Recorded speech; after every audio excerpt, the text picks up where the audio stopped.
never incorporated. It was never incorporated into these mountains.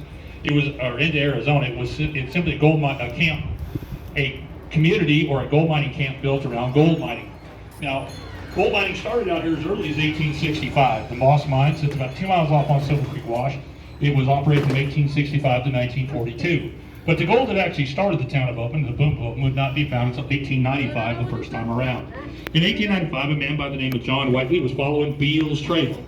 Now, he was following it through the mountains when he realized there was a quartz vein over the side of the mountain. Now, Beale's Trail had a notoriety of its own in the fact that it was built between 1856 and 1858 by a Lieutenant Colonel Beale. And he was given the dubious project of figuring out how well camels would work in the Arizona desert. There were 80 camels brought to Arizona in 1856. 30 of them were given to Beale to see how well he could use them building the trail from Santa Fe to LA. The others were given other projects across Arizona to see how well they would work in the Arizona desert. Now, those camels were used until 1861, but when the Civil War started, the funding for the project was dropped. No more camels were ever brought to Arizona, and many of them were killed off down to our quartz site as a food source. But the 30 that were used to help build the trail from Santa Fe to LA, like our burros, were simply set loose. And the last time anybody saw a wild camel running around the Arizona desert was in 1949 down near Phoenix. So those camels survived for a very long time, being there was only 30 of them to begin with.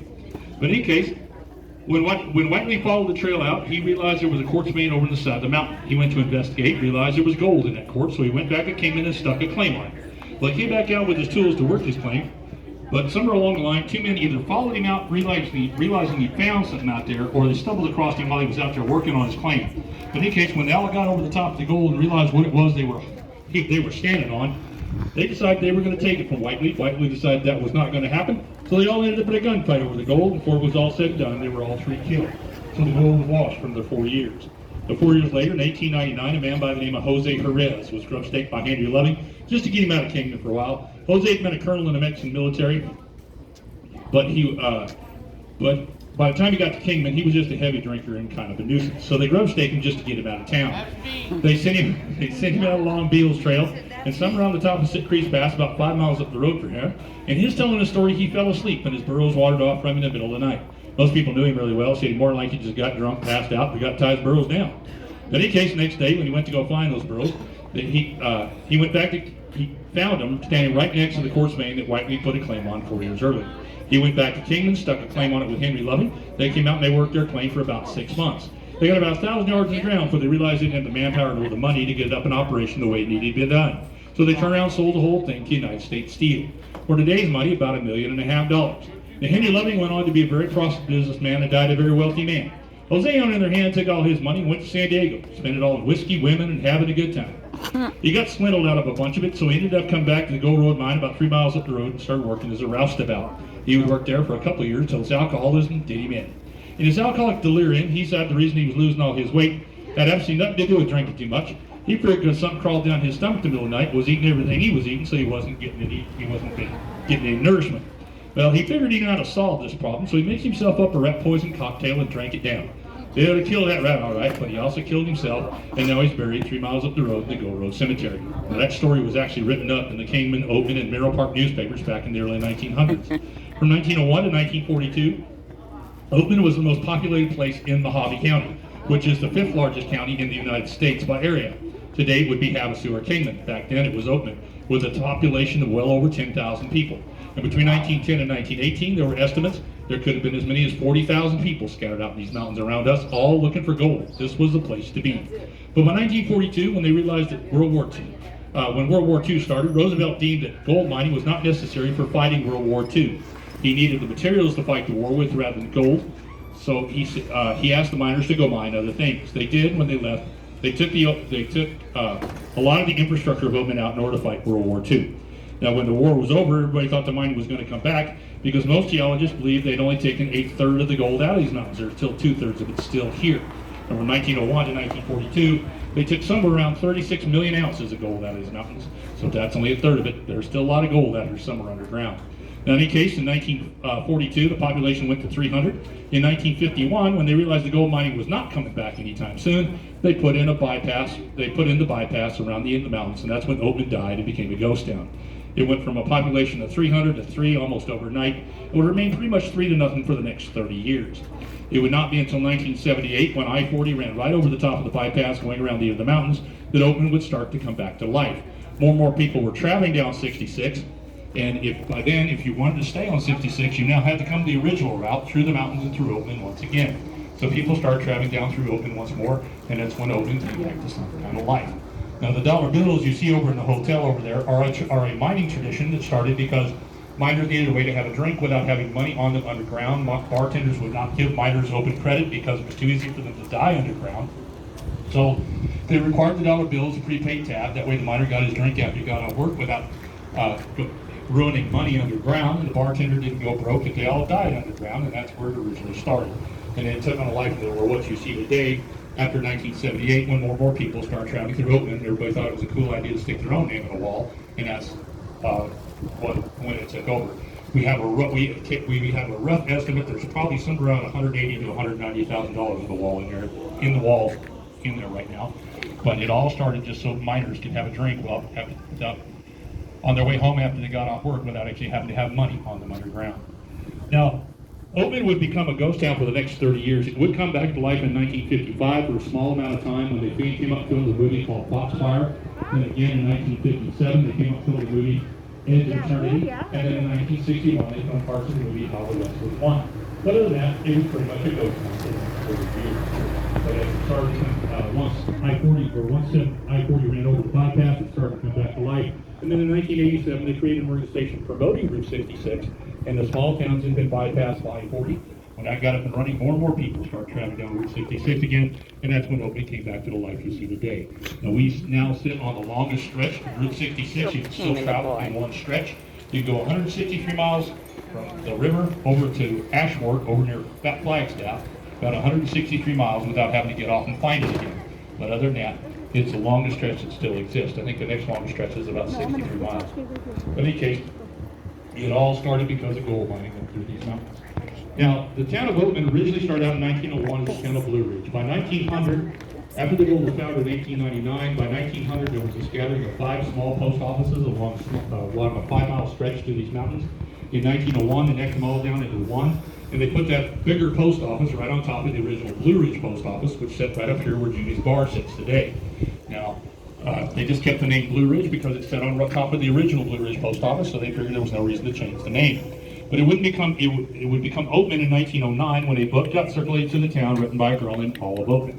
When that book got circulated through the town, miners read it, thought she's a pretty woman, gone through a really rough ordeal, so they all took a vote and voted to change the name of the town from Blue Ridge to Oatman in 1909, and it's been Oatman, Arizona ever since. Now, the Olive Oatman story was a simple one. She was coming across the country in 1851 with her family of 9. When they got separated from the wagon train they were running with, about 150 miles south of here down near Gila Bend. Shortly after that, they were massacred by the Yavapai Indians. Out of a family of 9, everyone was killed except for a young son who was left for dead but survived the attack. Mary Ann Oatman and all of them were taken captive by the Yavapai Indians. They would spend a year with the Yavapais, and then they were traded to the Mojave Indians down on the Colorado River. There they spent 4 years with the Mojave Indians. 3 years into that, Mary Ann died of starvation. But it wasn't because the Indians were trying to be cruel or starve her out, it's because even the Indians were dying off. There were extreme droughts going on between 1849 and 1856. So severe, most of those years, the Colorado River running through Arizona was so low most of the time, you could step from one side to the other and never get wet. So they were having a hard time growing food, even the Indians were dying off. Olive remained with the Indians for another year until a Spanish trader realized there was a white girl with the Indians. He went down to Yuma and grabbed some folks that bartered with the Indians and got her out of captivity. Once she was released, her and her brother got with a co-author, and they co-wrote a book called Captivity of the Oatman Girls. And that was the book that would change the name of the town from Blue Ridge to Oatman in 1909, and has been Oatman, Arizona ever since. But most of us who know the history of the mountains think the town ought to be called Bentner, because in 1858, the first wagon train to use the newly opened Beale Trail, which eventually would become this road right here on Route 66 in 1926, was the Rose Bailey wagon train. With them came a family of 7 called the Bentners. Now the Bentners, like the Oatmans, got separated from the wagon train they were running with, and shortly after that, they were massacred by the Mojave Indians. And that massacre happened just 2 miles from here, over by Silver Creek Spring. You can read about that in a book called Disaster at the Colorado. But that massacre happened far personally, so we figured the town probably ought to be called Bentner, but it's been open ever since 1909 and still is today. You know, the Bentner massacre was the reason for the building of Fort Mojave down on the Colorado River. Fort Mojave was built in 1859 after the Bentner massacre occurred in order to protect settlers coming along Beale's Trail. It would be shut down in 1861, reopened in 1865, remained open from then on until 1890 when it was shut down for good because they felt like they no longer needed it. And by then they just built an Indian school right on top of the old fort. And if you know where to go look, you can still find the foundations of the fort and the school on the bluff overlooking the river. But this has been open ever since 1909 and still is today. All right, so we need a few people to help us block the road right here with 2 hats of skin. He'll show you where to stand down. I need a few people right here across from this first column right here. Just right across there. We need about 4 or 5, 8, well today 6 or 7 people out here. Enough to let the traffic know there's something going on so we don't get run over while we're laying on the ground. Sure, have me get ran over. We have come close to getting hit before, and we figured that's not such a good idea. So I get a few more people to kind of fill in this space right here. Like I said, you never know who's going to come through here and not be paying attention, or just trying to sneak by and run into it. So we're going to get ran over today. Right, yeah. No, we've had that a long time, but they won't run you over standing up. That's murder. But if we're laying on the ground and hit us, it's an accident. We are the Red Ridge Marauders. We started under the name about 8 years ago, just picked up slack. A lot of those years we're only doing it a couple times a week, but we've been doing it pretty regular as of late. Now, we do the same thing everybody else does in this town. And the gunfighters have done in this town for the last 50 years is we do this for your entertainment. We bring it to town, give you some bills to go to feed the girls, but we also do it for charity. Now, what we donate in particular is St. Jude's Research Hospital. And in the last 8 years, thanks to Golden War, they climbed 18 miles out on Silver Creek Walk. They donated $1,000 to St. Jude's through us last year. And with their help, we've now managed to donate $14,000 to St. Jude's Research Hospital. We've also donated $2,000 to each warrior, another $2,000 to some local charity, and we just now got through donating $1,000 to a thing called Nazarene Fund, which is an organization working to get Americans out of Afghanistan. But the way we do this is we're going to do a gunfight for you. We hope you do it. Then we're going to humbly walk amongst you with our hats and our hands. The donkeys ain't gonna like kick us and for... a real polite way of saying, please donate to our cause. And we got a real nice way of saying please. Please. Thank you. We appreciate it. Yes, we do. The donkeys ain't gonna like kick us or nothing with the... Okay. The girls are not gonna bother you except for that one over there. If you have a bag in your hand, make sure you pay attention to where she's at all times because she's the best bag thief in town. And she will walk up right behind you without you paying attention and she'll grab your bag and try to take it. But other than that, they won't hurt you. They're not going to kick or hurt you or anything. Well, I meant with the gunfight and the... No, they don't care. Believe me, they don't care. Okay. Fine. Annabelle, do you care about the gunshots? No, you don't care about it. Oh, God. Anything. That scared the shit out of me. I didn't expect that one. Look, that one's walking away. Okay, I'm out of here. And our bank is over there. Now, anytime you got a bank or a assay office, which is back over here, full of gold, you're going to need a sheriff to guard that gold. Unfortunately for us, somebody shot the sheriff last week. Yeah. Is that you? Did you shoot the sheriff? No, you shot the sheriff. Well, it wasn't me. I shot a deputy. Anyway, anytime you got a bank full of gold and no sheriff to guard, you're going to have bad guys hanging around. That's us. And it's gunfight time. Oh, boy.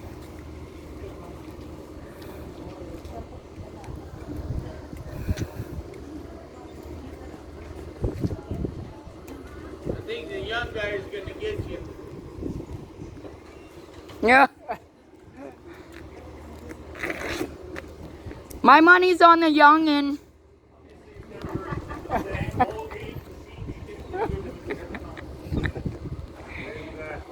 Age before beauty.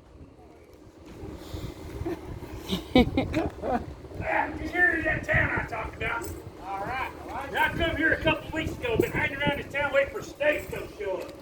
Found me one the other day. He had a couple of bags of, he had a bag of gold on him anyway. Now, I come into town waiting for it, but when he got here, I was stuck in the outhouse over there. Yeah, couldn't get out. Couldn't find no toilet paper. Tell me about it. A really good pair of socks to get out of there. So when I got out, he was gone. Anyway, so we come here today, we gonna rob us a bank. I figure they must have put it in the bank over there. I'm not too sure about that bank though. I know. Well, they shut that bank down last year for 7 months. Well, why? Because of a beer. That don't make sense. Don't make sense to me neither. I like Corona. I thought it was pretty good beer. Anyway, they shut her down, but it's open now. Now look, the last time I went through a bank bedroom door was down there in Nogales. And I forgot to look and found out my poster was beat me there. They knew who I was, and when I walked through the door, they started shooting. So I'm kind of spooky about going through bank room doors. So why don't you go over there and rob the bank? I ain't never robbed no bank before. It's not that hard. You just go through there, point your gun, say I want your money, and then walk out. Well, I don't know. You got shot at last time. That was last town. I looked at our posters ain't here. They don't know who we are. Well, I don't know. All right, tell you what, I'll draw for it. All right, I ain't got a pencil though. Now look, you know that game them kids was playing the other day? That rock, paper, scissors thing? Oh yeah, that one. We're gonna play that. The one who loses is going in there and rob the bank. All right, I guess that's fair. All right. Why don't we send her in there? Want to rob the bank, Annabelle? All right, Look, all right, you ready? I'm ready. 1, 2, go rob the bank. All right. What do I brought you here for? Get in there and rob that bank. What you doing, April?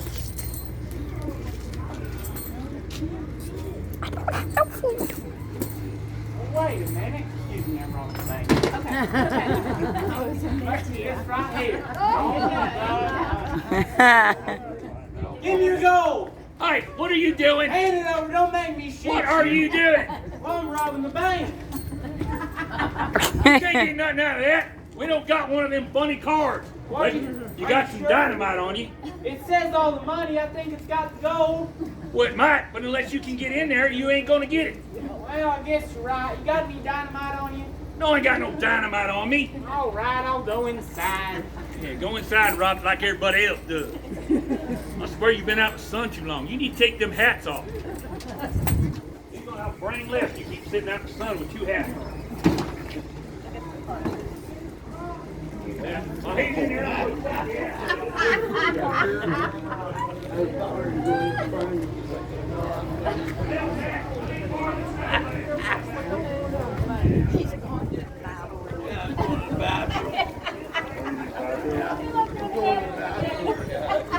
Don't count on off.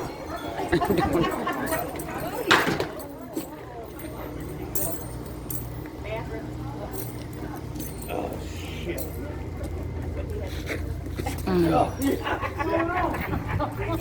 Crazy old man. What? Well, I had to shoot that old man back there. Because he got in an argument over his saddlebags. He wouldn't give them to me, so I had to shoot him because he went for a shotgun. Over saddlebag. Yeah, I thought that was kind of funny. It makes sense now. Why? Because that's the old man been hoarding all the toilet paper. He's got 4 rolls in here. I should have. Anyway, come on, let's get out of town. All right.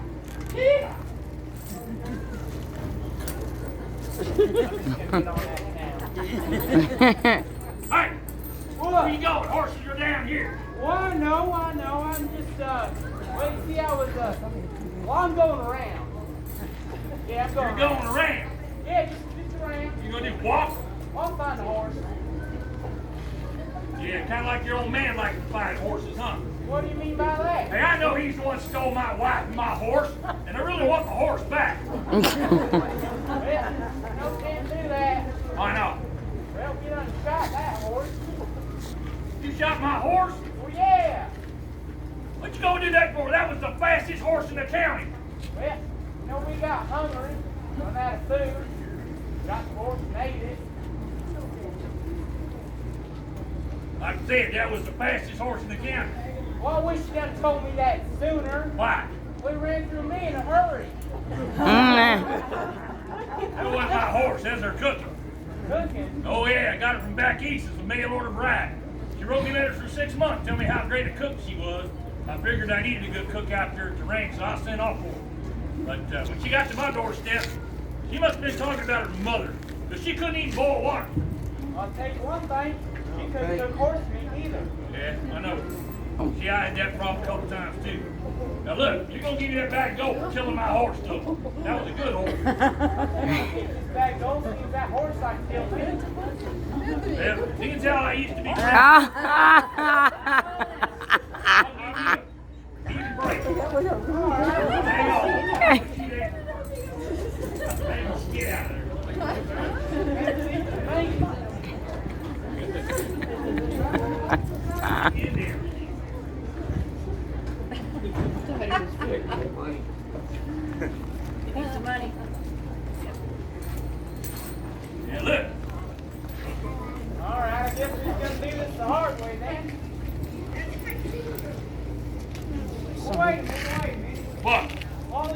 people hanging around waiting for some of you to get shot.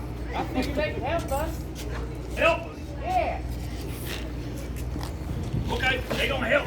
All right. Yeah, the way y'all's gonna help. When we both say we're ready, y'all gonna holler draw. Real loud. That way it's fair. Both here.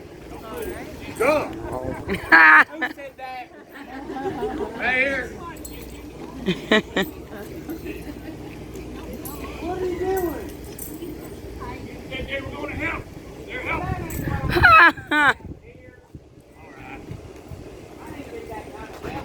You didn't think about it. All right. You ready? I'm ready. I'm ready. Go.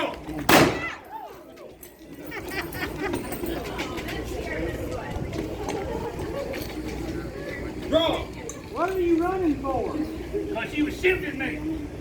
I've done Stinson. I didn't know that. Look, how come you ain't dead? Well, you ought to be dead too. I don't miss you that hall, right? I don't either. I don't know what it is. More than Walmart bullets, ain't you? Tell you quit buying it. Let's get in closer. Do the key. want it all. There you go. Ah.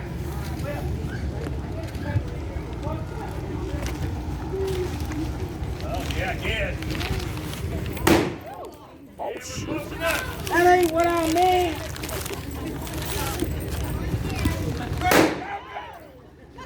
I got him.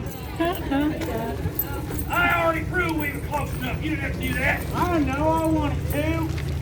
It ain't working too well either. I need a Band-Aid. Band-Aid. Alright, we gotta figure out a different way to do You got a this. coin on you? Yeah, I got one right here. Alright, now look. I got a better way to do this here. See this? Look, Carter. Come here a minute. Come over here a minute. You can't hide behind me. You stand right there. You take that coin. You throw it up in the air. When it hits the ground, we start shooting. Alright, that sounds fair to me. Alright. Alright. Throw it up there.